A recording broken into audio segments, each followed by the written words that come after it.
Election 30ಯಲ್ಲಿ ಯಾವೆಲ್ಲ ಸುದ್ದಿಗಳಿದೆ ಒಂದೊಂದಾಗಿ ನೋಡೋಣ ಬನ್ನಿ. ಹುಬ್ಬಳ್ಳಿಯಲ್ಲಿ ನೇಹಾ ಹಿರೇಮಠ ಹತ್ಯೆ ಪ್ರಕರಣಕ್ಕೆ ಸಂಬಂಧಿಸಿ ಇಂದು ಬಿವೈ ವಿಜಯೇಂದ್ರ ಮೃತ ನೇಹಾ ನಿವಾಸಕ್ಕೆ ಭೇಟಿ ಕೊಟ್ಟಿದ್ದಾರೆ. ಮೃತ ನೇಹಾ ಕುಟುಂಬಕ್ಕೆ ವಿಜಯೇಂದ್ರ ಸಾಂತ್ವನ ಹೇಳಿದ್ದಾರೆ. ನೇಹಾ ತಂದೆ ನಿರಂಜನ್, ತಾಯಿ ಗೀತಾ ಬಳಿಯಿಂದ ಘಟನೆ ಕುರಿತು ಮಾಹಿತಿಯನ್ನ ಪಡೆದಿದ್ದಾರೆ. ಇನ್ನು ಪ್ರಕರಣವನ್ನ ಸಿಬಿಐಗೆ ಒಪ್ಪಿಸಲು ವಿಜಯೇಂದ್ರ ಆಗ್ರಹಿಸಿದ್ದಾರೆ.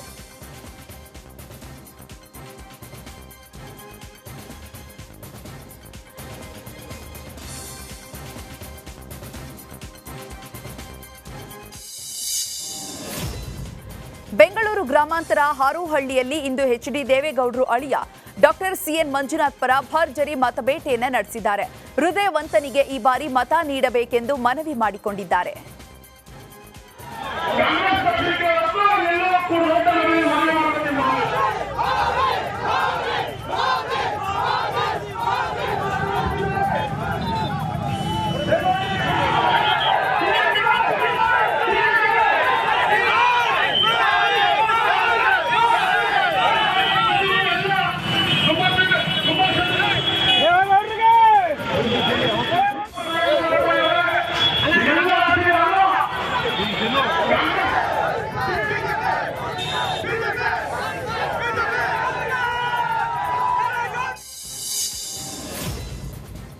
ಬೆಂಗಳೂರು ಗ್ರಾಮಾಂತರ ಕ್ಷೇತ್ರ ಹಾರೋಹಳ್ಳಿಯಲ್ಲಿ ಇಂದು ಡಿಕೆ ಶಿವಕುಮಾರ್ ಸಹೋದರ ಡಿಕೆ ಸುರೇಶ್ ಪರ ಭರ್ಜರಿ ಮತ ಶಿಕಾರಿಯನ್ನು ನಡೆಸಿದ್ದಾರೆ.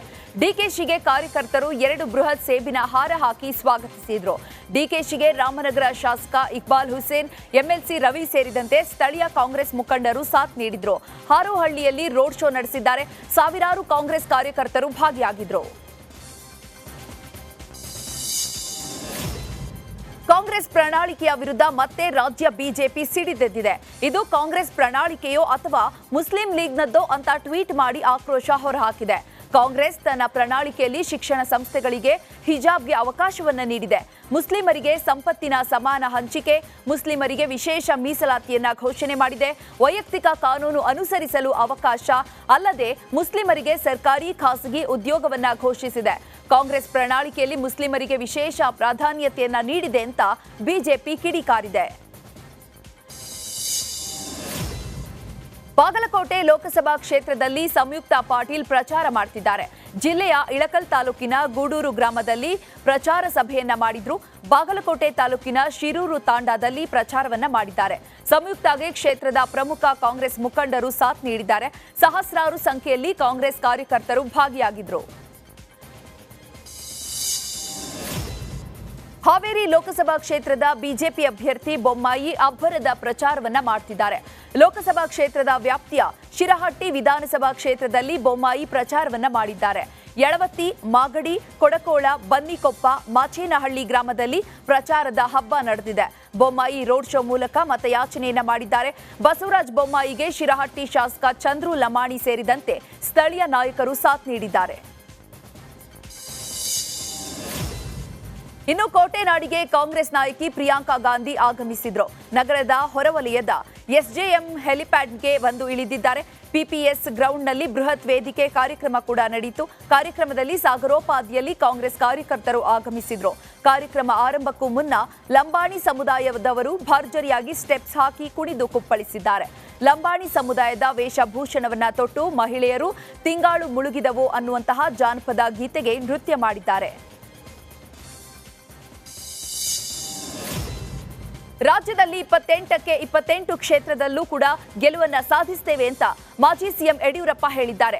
ಶಿಕಾರಿಪುರದಲ್ಲಿ ಮಾತನಾಡಿದ ಅವರು, ರಾಜ್ಯದಲ್ಲಿ ವಾತಾವರಣ ತುಂಬಾ ಚೆನ್ನಾಗಿದೆ. ಮೋದಿಯವರ ಆಶೀರ್ವಾದದಿಂದ 28 ಕ್ಷೇತ್ರಗಳಲ್ಲಿ ಕೂಡ ಗೆಲ್ಲುವ ವಿಶ್ವಾಸವಿದೆ. ರಾಘಣ್ಣ ಕಳೆದ ಬಾರಿಗಿಂತ ಹೆಚ್ಚು ಅಂತರದಲ್ಲಿ ಗೆಲ್ತಾರೆ ಅಂತ ಹೇಳಿದ್ದಾರೆ. ಮೋದಿಯವರ ಒಂದು ಆಶೀರ್ವಾದದಿಂದ 28ಕ್ಕೆ 28 ಲೋಕಸಭಾ ಕ್ಷೇತ್ರ ಗೆಲ್ಲಬೇಕು ಅನ್ನೋ ಪ್ರಯತ್ನದಲ್ಲಿದ್ದೇವೆ. ಅದರಲ್ಲಿ ಯಶಸ್ವಿ ಆಗ್ತೀವಿ ಅನ್ನೋ ವಿಶ್ವಾಸ ಇದೆ. ಇಲ್ಲಿ ರಾಘಣ್ಣ ಹೋದ ಸಾರಿ ಏನು ಮತ ತಗೊಂಡಿದ್ರು ಅದಕ್ಕಿಂತ ಹೆಚ್ಚಿನ ಮತದಿಂದ ಈ ಭಾಗದ ಜನರ ಆಶೀರ್ವಾದದಿಂದ ಗೆಲ್ತಾರೆ ಅನ್ನೋಂಥದ್ದು ಎಲ್ರಿಗೂ ಗೊತ್ತಿರುವಂಥ ವಿಷಯ. ಮತ್ತೊಮ್ಮೆ ಮೋದಿಯವರನ್ನು ಪ್ರಧಾನಿ ಮಾಡಬೇಕು ಅನ್ನುವಂಥದ್ದು ಎಲ್ಲರ ಅಪೇಕ್ಷೆ. ಈ ಹಿನ್ನೆಲೆಯಲ್ಲಿ ಭಾರತೀಯ ಜನತಾ ಪಾರ್ಟಿಯ ಪರವಾದಂಥ ಒಂದು ಅಲೆ ಎಲ್ಲ ಪಕ್ಷ ಚಿಕ್ಕಮಗಳೂರಿನಲ್ಲಿ ಕಾಂಗ್ರೆಸ್ ವಿರುದ್ಧ ಬಿಜೆಪಿ ಪ್ಲೇ ಕಾರ್ಡ್ ಅಭಿಯಾನವನ್ನ ಮಾಡಿದೆ.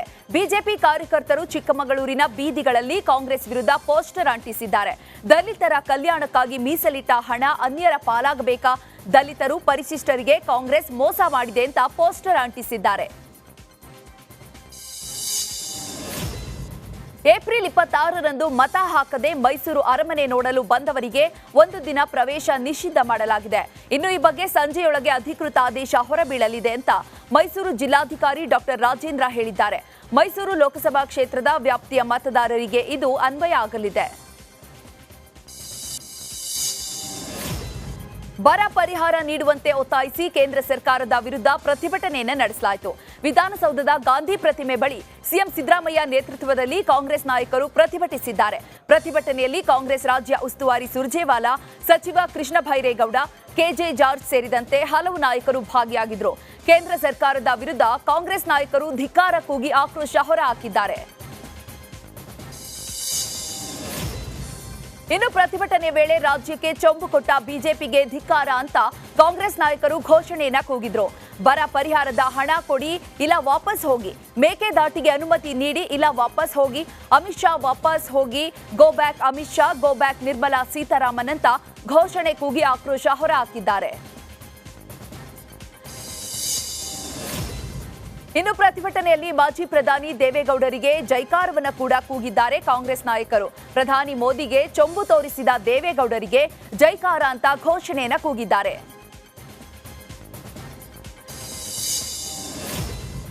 ಕಾಂಗ್ರೆಸ್ ಪ್ರತಿಭಟನೆಯಲ್ಲಿ ರಾಜ್ಯ ಕಾಂಗ್ರೆಸ್ ಉಸ್ತುವಾರಿ ಸುರ್ಜೇವಾಲಾ ಕನ್ನಡದಲ್ಲೇ ಘೋಷಣೆಯನ್ನ ಕೂಗಿದ್ದಾರೆ. ಕಾಂಗ್ರೆಸ್ ನಾಯಕರ ಜೊತೆ ಪ್ರತಿಭಟಿಸಿ ಸುರ್ಜೇವಾಲಾ ಸಾಕು ಸಾಕು, ಅನ್ಯಾಯ ಸಾಕು ಅಂತ ಕನ್ನಡದಲ್ಲೇ ಘೋಷಣೆಯನ್ನ ಕೂಗಿದ್ರು. ಸುರ್ಜೇವಾಲಾ ಅವರ ಈ ಪ್ರಯತ್ನಕ್ಕೆ ಸಿಎಂ ಸಿದ್ದರಾಮಯ್ಯ ಮೆಚ್ಚುಗೆಯನ್ನ ವ್ಯಕ್ತಪಡಿಸಿದ್ದಾರೆ.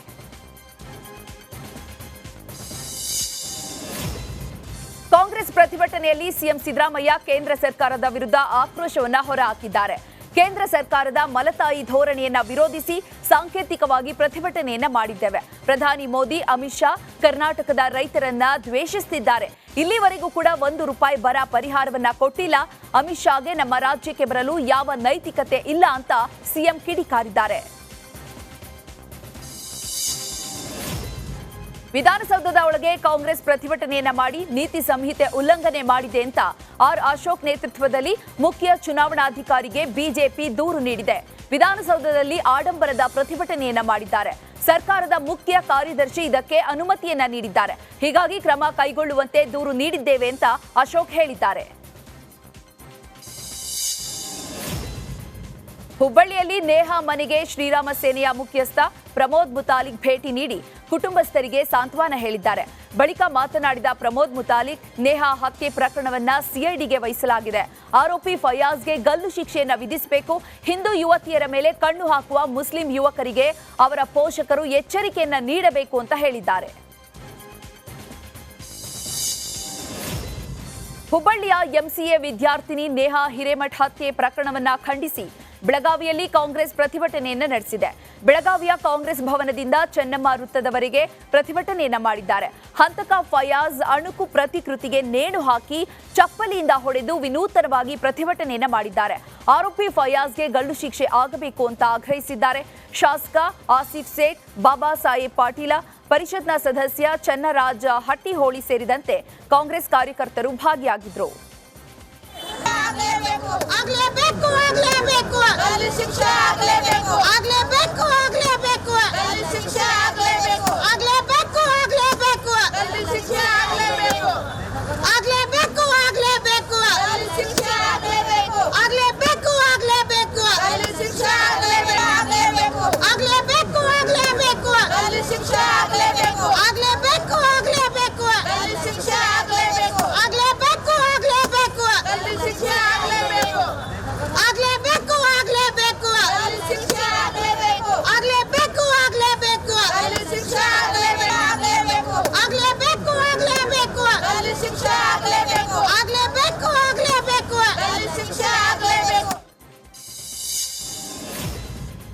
ಹುಬ್ಬಳ್ಳಿಯಲ್ಲಿ ವಿದ್ಯಾರ್ಥಿನಿ ನೇಹಾ ಹಿರೇಮಠ್ ಹತ್ಯೆ ಪ್ರಕರಣವನ್ನ ಖಂಡಿಸಿ ಗದಗ ಜಿಲ್ಲೆಯ ಲಕ್ಷ್ಮೇಶ್ವರ ಪಟ್ಟಣದಲ್ಲಿ ಕಾರ್ಯಕರ್ತರು ಎಬಿವಿಪಿ ಪ್ರತಿಭಟನೆಯನ್ನ ಮಾಡಿದ್ದಾರೆ. ಟೈರ್ಗೆ ಬೆಂಕಿ ಹಚ್ಚಿ ರಾಜ್ಯ ಸರ್ಕಾರದ ವಿರುದ್ಧ ಆಕ್ರೋಶವನ್ನ ವ್ಯಕ್ತಪಡಿಸಿದ್ದಾರೆ. ಟೈರ್ಗೆ ಬೆಂಕಿ ಹಚ್ಚುವ ವಿಷಯಕ್ಕೆ ಪೊಲೀಸರು ಹಾಗೂ ಕಾರ್ಯಕರ್ತರ ನಡುವೆ ವಾಗ್ವಾದ ಆಗಿದೆ. ಆರೋಪಿಗೆ ಗಲ್ಲು ಶಿಕ್ಷೆ ನೀಡುವಂತೆ ಒತ್ತಾಯಿಸಿದ್ದಾರೆ. ಪ್ರತಿಭಟನೆಯಿಂದಾಗಿ ಟ್ರಾಫಿಕ್ ಜಾಮ್ ಕೂಡ ಉಂಟಾಗಿದೆ.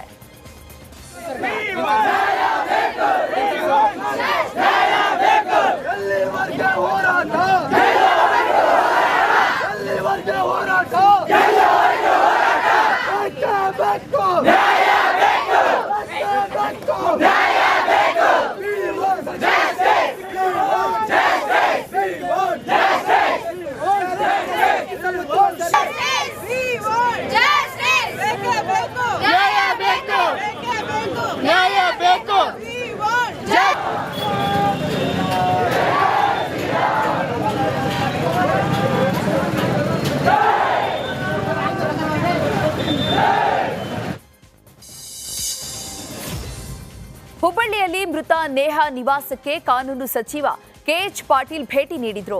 ನೇಹಾ ಕುಟುಂಬಸ್ಥರಿಗೆ ಎಚ್ಕೆ ಪಾಟೀಲ್ ಸಾಂತ್ವನವನ್ನ ಹೇಳಿದ್ದಾರೆ. ಬಳಿಕ ಮಾತನಾಡಿದ ಅವರು, ಇದೊಂದು ಅತ್ಯಂತ ಹೀನ ಕೃತ್ಯ. ಆರೋಪಿಗೆ ಗಲ್ಲು ಶಿಕ್ಷೆ ಆಗಬೇಕು. ಇದಕ್ಕೊಂದು ವಿಶೇಷವಾದ ಕಾನೂನನ್ನ ತರಬೇಕು. ಕೇಂದ್ರ ಸರ್ಕಾರಕ್ಕೆ ನಾನು ಒತ್ತಾಯವನ್ನ ಮಾಡ್ತೇನೆ ಅಂತ ಹೇಳಿದ್ದಾರೆ. ಅವ್ರಿಗೆ ವಿವರವಾಗಿರ್ತಕ್ಕಂಥ ಎಲ್ಲ ಮಾಹಿತಿಗಳನ್ನು ಕೊಟ್ಟಿದ್ದರು.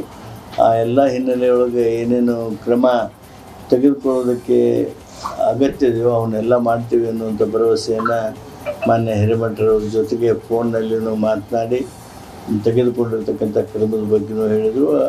ಅದರ ಜೊತೆಗೇ ತಮ್ಮ ನೋವನ್ನು ಸಹಿತ ಹಿರೇಮಠವ್ರ ಜೊತೆಗೆ ಹಂಚಿಕೆ ಮಾಡಿಕೊಂಡು ಧೈರ್ಯದಿಂದ ಇರೋದಕ್ಕಾಗಿ ಮಾನ್ಯ ಹಿರೇಮಠವ್ರಿಗೆ ಮುಖ್ಯಮಂತ್ರಿಗಳು ಸಹಿತ ತಿಳಿಸಿದ್ದಾರೆ.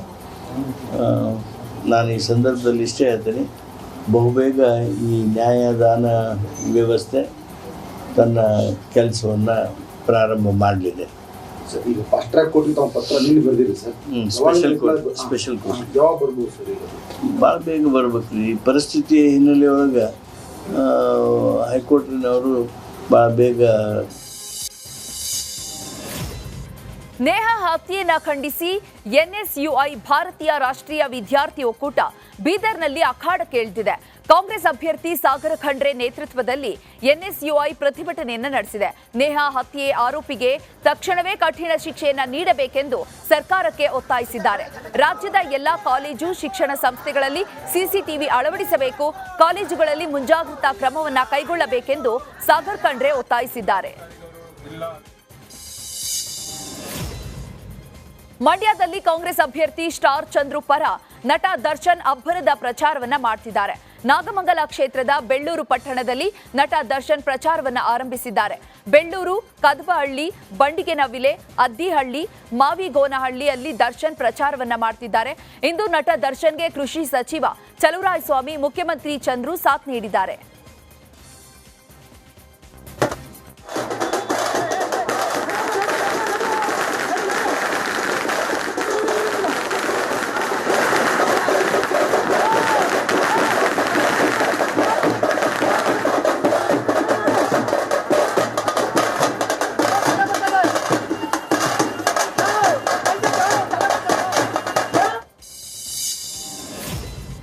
ಬಳ್ಳಾರಿಯಲ್ಲಿ ಕಾಂಗ್ರೆಸ್ ಅಭ್ಯರ್ಥಿ ಇ ತುಕಾರಾಂ ಭರ್ಜರಿ ಪ್ರಚಾರವನ್ನ ಮಾಡಿದ್ದಾರೆ.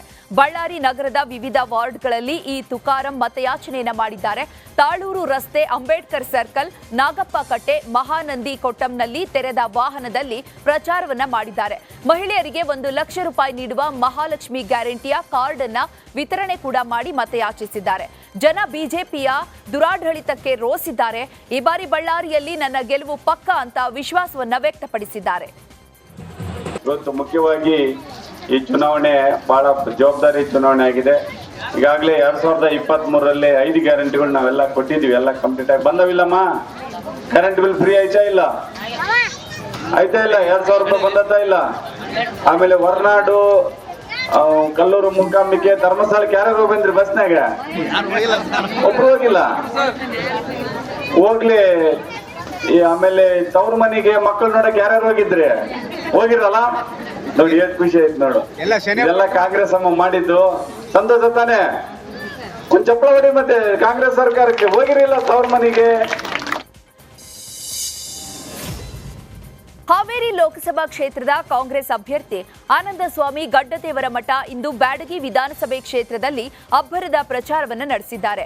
ಮೋಟೆಬೆನ್ನೂರು, ಕದರಮಂಡರಗಿ ಮತ್ತು ಬ್ಯಾಡಗಿ, ಶಿಡೇನೂರಿನಲ್ಲಿ ಬೃಹತ್ ರೋಡ್ ಶೋ ಮೂಲಕ ಮತಯಾಚನೆಯನ್ನ ಮಾಡಿದ್ದಾರೆ. ಮಂಗಳೂರಿನಲ್ಲಿ ತಮಿಳುನಾಡು ಬಿಜೆಪಿ ರಾಜ್ಯಾಧ್ಯಕ್ಷ ಅಣ್ಣಾಮಲೈ ಭೇಟಿ ನೀಡಿದ್ದಾರೆ. ಕಡಬದಲ್ಲಿ ಬಂದಿಳಿದ ಅಣ್ಣಾಮಲೈ ಬಿಜೆಪಿ ಕಾರ್ಯಕರ್ತರು ಅದ್ದೂರಿಯಾಗಿ ಸ್ವಾಗತವನ್ನ ಕೋರಿದ್ದಾರೆ. ಕಡಬ ಮತ್ತು ಪುತ್ತೂರಿನಲ್ಲಿ ಅಣ್ಣಾಮಲೈ ರೋಡ್ ಶೋ ನಡೆಸಿದ್ದಾರೆ. ಬಿಜೆಪಿ ಅಭ್ಯರ್ಥಿ ಕ್ಯಾಪ್ಟನ್ ಬ್ರಿಜೇಶ್ ಚೌಟ ಪರ ಅಣ್ಣಾಮಲೈ ಮತಯಾಚಿಸಿದ್ದಾರೆ. ಮಾಜಿ ಪ್ರಧಾನಿ ಎಚ್.ಡಿ. ದೇವೇಗೌಡ ತೆರಳುವ ವೇಳೆ ಕಾಂಗ್ರೆಸ್ ಕಾರ್ಯಕರ್ತರು ಡಿಕೆ ಅಂತ ಘೋಷಣೆ ಕೂಗಿದ್ದಾರೆ. ರಾಮನಗರದ ಹಾರೋಹಳ್ಳಿ ಮುಖಾಂತರ ಮರಳವಾಡಿಗೆ ದೇವೇಗೌಡರು ಹೊರಟಿದ್ರು. ದೇವೇಗೌಡರು ತೆರಳುವ ವೇಳೆ ಕಾಂಗ್ರೆಸ್ ಕಾರ್ಯಕರ್ತರು ಡಿಕೆ ಅಂತ ಕೂಗಿದ್ದಾರೆ. ಲೋಕಸಭೆ ಚುನಾವಣೆ ಹೊತ್ತಲ್ಲೇ ಕಾಂಗ್ರೆಸ್ಗೆ ಶಾಕ್ ಎದುರಾಗಿದೆ. ಶಿವಮೊಗ್ಗ ಶಿಕಾರಿಪುರದಲ್ಲಿ ಕೆಲ ಮುಖಂಡರು ಕಾಂಗ್ರೆಸ್ ತೊರೆದು ಬಿಜೆಪಿಗೆ ಸೇರ್ಪಡೆಯಾಗಿದ್ದಾರೆ. ಯಡಿಯೂರಪ್ಪ ನಿವಾಸದಲ್ಲಿ ಶಿಕಾರಿಪುರ ಕಾಂಗ್ರೆಸ್ ಘಟಕದ ಅಧ್ಯಕ್ಷ ಹುಲ್ಮಾರ್ ಮಹೇಶ್, ಮಾಜಿ ತಾಲೂಕು ಪಂಚಾಯಿತಿ ಅಧ್ಯಕ್ಷ ಮಲ್ಲಿಕಾರ್ಜುನ ಹಕ್ರೆ ಸೇರಿದಂತೆ ಹಲವು ಮುಖಂಡರು ಬಿಜೆಪಿಗೆ ಸೇರಿದ್ದಾರೆ. ಪ್ರಧಾನಿ ನರೇಂದ್ರ ಮೋದಿ ಮತ್ತೆ 2 ದಿನ ರಾಜ್ಯದಲ್ಲಿ ಪ್ರವಾಸವನ್ನ ಕೈಗೊಳ್ಳಲಿದ್ದಾರೆ. ಬೆಳಗಾವಿಯಲ್ಲಿ 28ನೇ ತಾರೀಕು ಪ್ರಧಾನಿ ಮೋದಿ ವಾಸ್ತವ್ಯವನ್ನ ಹೂಡಲಿದ್ದಾರೆ. 28ರಂದು ದಾವಣಗೆರೆ, ಬೆಳಗಾವಿ, ಉತ್ತರ ಕನ್ನಡದಲ್ಲಿ ನಡೆಯುವ ಸಮಾವೇಶದಲ್ಲಿ ಪ್ರಧಾನಿ ಮೋದಿ ಭಾಗಿಯಾಗಲಿದ್ದಾರೆ. 29ನೇ ತಾರೀಕು ಕಲಬುರಗಿ, ಬಳ್ಳಾರಿ, ರಾಯಚೂರಿನಲ್ಲಿ ನಡೆಯುವ ಸಮಾವೇಶದಲ್ಲೂ ಕೂಡ ಮೋದಿ ಭಾಗವಹಿಸಲಿದ್ದಾರೆ. ಬೆಂಗಳೂರು ದಕ್ಷಿಣ ಕ್ಷೇತ್ರದಲ್ಲಿ ಇಂದು ಅಮಿತ್ ಶಾ ಅಬ್ಬರದ ಪ್ರಚಾರವನ್ನ ಮಾಡಲಿದ್ದಾರೆ. ಸಂಜೆ 7:30ಕ್ಕೆ HAL ಏರ್ಪೋರ್ಟ್ಗೆ ಆಗಮಿಸಲಿದ್ದು 7:50ಕ್ಕೆ ಬೆಂಗಳೂರು ದಕ್ಷಿಣದಲ್ಲಿ ಅಮಿತ್ ಶಾ ರೋಡ್ ಶೋ ನಡೆಸಲಿದ್ದಾರೆ. ವಿವೇಕಾನಂದ ಸರ್ಕಲ್ನಿಂದ ರೋಡ್ ಶೋ ಆರಂಭವಾಗಲಿದ್ದು ಸೇಂಟ್ ಫ್ರಾನ್ಸಿಸ್ ಶಾಲೆವರೆಗೂ ಕೂಡ ರೋಡ್ ಶೋ ನಡೆಯಲಿದೆ. ಲೋಕಸಭಾ ಅಭ್ಯರ್ಥಿಗಳ ನಾಮಪತ್ರ ಪರಿಶೀಲನೆ ವಾಪಸ್ ಬಳಿಕ ಪುತ್ರನ ಪರ ಪ್ರಚಾರಕ್ಕೆ ಅರಣ್ಯ ಸಚಿವ ಈಶ್ವರ ಖಂಡ್ರೆ ಚಾಲನೆಯನ್ನ ನೀಡಿದ್ದಾರೆ. ಲೋಕಸಭಾ ಕ್ಷೇತ್ರದ ಪ್ರಚಾರ ವಾಹನಕ್ಕೆ ಪೂಜೆ ಸಲ್ಲಿಸುವ ಮೂಲಕ ಚಾಲನೆಯನ್ನ ನೀಡಿದ್ದಾರೆ. ಬೀದರ್ ಲೋಕಸಭಾ ಕ್ಷೇತ್ರದಲ್ಲಿ ಕಾಂಗ್ರೆಸ್ ಪಕ್ಷದ ಪರ ಅಲೆ ಇದೆ ಅಂತ ಈಶ್ವರ್ ಖಂಡ್ರೆ ವಿಶ್ವಾಸವನ್ನ ವ್ಯಕ್ತಪಡಿಸಿದ್ದಾರೆ. ಬಿಜೆಪಿ ಹಾಗೂ ಜೆಡಿಎಸ್ ಪಕ್ಷದ ವೈಫಲ್ಯಗಳಿಂದ ಬೇಸತ್ತು ಹಲವಾರು ಕಾರ್ಯಕರ್ತರು, ಮುಖಂಡರು ಕಾಂಗ್ರೆಸ್ ಪಕ್ಷಕ್ಕೆ ಸೇರ್ತಿದ್ದಾರೆ ಎಂದಿದ್ದಾರೆ. ಈ ಬಾರಿ ಸಾಗರ್ ಖಂಡ್ರೆ ಗೆಲ್ತಾರೆ ಅಂತ ಭರವಸೆಯನ್ನ ವ್ಯಕ್ತಪಡಿಸಿದ್ದಾರೆ. ಮತ್ತು ಪ್ರಚಾರ ವಾಹನದ ಒಂದು ಚಾಲನೆಯನ್ನು ಕೊಟ್ಟಿದ್ದೇನೆ. ಬೀದರ್ ಲೋಕಸಭಾ ಕ್ಷೇತ್ರದ ವ್ಯಾಪ್ತಿಯಾದ್ಯಂತ ಕಾಂಗ್ರೆಸ್ ಪಕ್ಷದ ಅಲೆ ಇದೆ. ನಿನ್ನೆ ಚಿಟಗುಪ್ಪದಲ್ಲಿ ಒಂದು ಕಾರ್ಯಕ್ರಮ ನಾನು, ರಾಜಶೇಖರ್ ಪಾಟೀಲ್, ರಹೀಂ ಖಾನ್ ಅವರು ಮಾಡಿದ್ದೇವೆ. ಸಾವಿರಾರು ಜನ ಸ್ವಯಂ ಪ್ರೇರಣೆಯಿಂದ ಆ ಕಾರ್ಯಕ್ರಮದಲ್ಲಿ ಭಾಗವಹಿಸ್ತಾ ಇದ್ದಾರೆ. ಇವತ್ತು ಬೆಳಗ್ಗೆಯಿಂದ ನಾನು ನೋಡ್ತಾ ಇದ್ದೀನಿ, ಅನೇಕ ಜನ ಇವತ್ತು ಸಾಲಲ್ಲಿ ನಿಂತು BJP JDS ತೊರೆದು ಕಾಂಗ್ರೆಸ್ ಪಕ್ಷಕ್ಕೆ ಸೇರ್ಪಡೆ ಆಗ್ತಾ ಇದ್ದಾರೆ. ಇದೇನು ತೋರಿಸ್ಕೊಡ್ತದೆ ಅಂತ ಹೇಳಿದರೆ BJPಯ ವೈಫಲ್ಯ ಮತ್ತು ಕಾಂಗ್ರೆಸ್. ನಮಸ್ಕಾರ, ಕರ್ನಾಟಕ ಪ್ರೈಮ್ ಟೈಮ್ಗೆ ಸ್ವಾಗತ. ನಾನು ಜಯಪ್ರಕಾಶ್ ಶೆಟ್ಟಿ. ಇಡೀ ಕರ್ನಾಡು ಇವತ್ತು ರೆಬೆಲ್ ಆಗಿ ನಿಂತಿದೆ. ಈ ಹಗರಣಗಳನ್ನು ಸದನದಲ್ಲಿ ಪ್ರಸ್ತಾಪ ಮಾಡಲು ಕೂಡ ಕಾಂಗ್ರೆಸ್ ಹಿಂದೇಟು ಹಾಕಿದ್ದೇಕೆ? ನಿಮ್ಗೆ ಸಂಬಳ ಅದಕ್ಕೆ, ನಿಮಗೆ ವಾಹನ ಅದಕ್ಕೆ, ನಿಮಗೆ ವೆಪನ್ ಅದಕ್ಕೆ, ನೀವು ಅದನ್ನು ಸೆರೆ ಹಿಡಿಬೇಕಾಗಿತ್ತು. ನೀವು ವಿದ್ಯುತ್ ಬರ ಇದೆ ಅಂತ ಹೇಳ್ತಾ ಇದ್ದೀರಿ, ಎಲ್ಲಿ ಬರ ಇದೆ ನೀವು ಹೇಳಬೇಕು. ಪಾಕಿಸ್ತಾನ್ ಆಕ್ಯುಪೈಡ್ ಕಾಶ್ಮೀರ್ ಅದು ಎಂದೆಂದಿಗೂ ನಮ್ಮದು. 40 ಮೆಷಿನ್ಗಳು ತಂದಿತ್ತು ನೋಟ್ ಎಣಿಸುವುದಕ್ಕೆ, ಅದೇ ಹಾಳಾಯಿತು. ಮಥುರಾದ ಗಲಾಟೆ ಇದೆಯಲ್ಲ, ಅದು ಸ್ಥಳೀಯವಾಗಿ ಕೂತು ಪರಿಹರಿಸಬಹುದಾದಂಥ ಕಾನೂನಿದೆ. ಗ್ಯಾರಂಟಿ ಯೋಜನೆಯಿಂದ ನಷ್ಟ ಆಗಿದೆ, ಲಾಭ ಆಗಿದೆ, ದಯವಿಟ್ಟು ಹೇಳಿ. Dawood Ibrahim most wanted criminal ಯಾವಾಗಾದ ಅಂದರೆ ಇಲ್ಲಿ ತನಕ ಭಾರತ ದೇಶದಲ್ಲಿ ಓರ್ವ ದಲಿತ ಪ್ರಧಾನಿಯಾದಂಥ ಇತಿಹಾಸವೇ ಇಲ್ಲ. ರಿಪಬ್ಲಿಕ್ ವರ್ಲ್ಡ್ ಆಪ್ ಇದು ಕೇವಲ ಅಪ್ಲಿಕೇಶನ್ ಅಲ್ಲ, ಸಮಗ್ರ ಸುದ್ದಿಗಳ ಸಂಪರ್ಕ ಮಾರ್ಗಕ್ಕೆ ಕ್ರಾಂತಿಕಾರಿ ಬದಲಾವಣೆ. ರಿಪಬ್ಲಿಕ್ ವರ್ಲ್ಡ್ ಆಪ್ ಕೇವಲ ಸುದ್ದಿ ಅಪ್ಲಿಕೇಶನ್ ಅನ್ನ ಪರಿಚಯ ಮಾಡ್ತಾ ಇಲ್ಲ, ಬದಲಾಗಿ ಡಿಜಿಟಲ್ ಸುದ್ದಿ ಬಳಕೆಯ ಹೊಸ ಯುಗಕ್ಕೆ ನಾಂದಿ ಹಾಡ್ತಾ ಇದೆ. ಇದೊಂದು ಬ್ರೇಕಿಂಗ್ ನ್ಯೂಸ್, ಪ್ರಭಾವಶಾಲಿ ಕಾರ್ಯಕ್ರಮಗಳಿಗೆ ಗಟ್ಟಿಯಾದ ವೇದಿಕೆ. ರಿಪಬ್ಲಿಕ್ ವರ್ಲ್ಡ್ ಅಪ್ಲಿಕೇಶನ್ ಈಗ ಲೈವ್ ಆಗಿದೆ. ಗೂಗಲ್ ಪ್ಲೇ ಸ್ಟೋರ್ ಮತ್ತು ಆಪಲ್ ಆಪ್ ಸ್ಟೋರ್ ಎರಡರಲ್ಲೂ ಲಭ್ಯವಿದೆ. ಈಗಲೇ ಡೌನ್ಲೋಡ್ ಮಾಡಿ.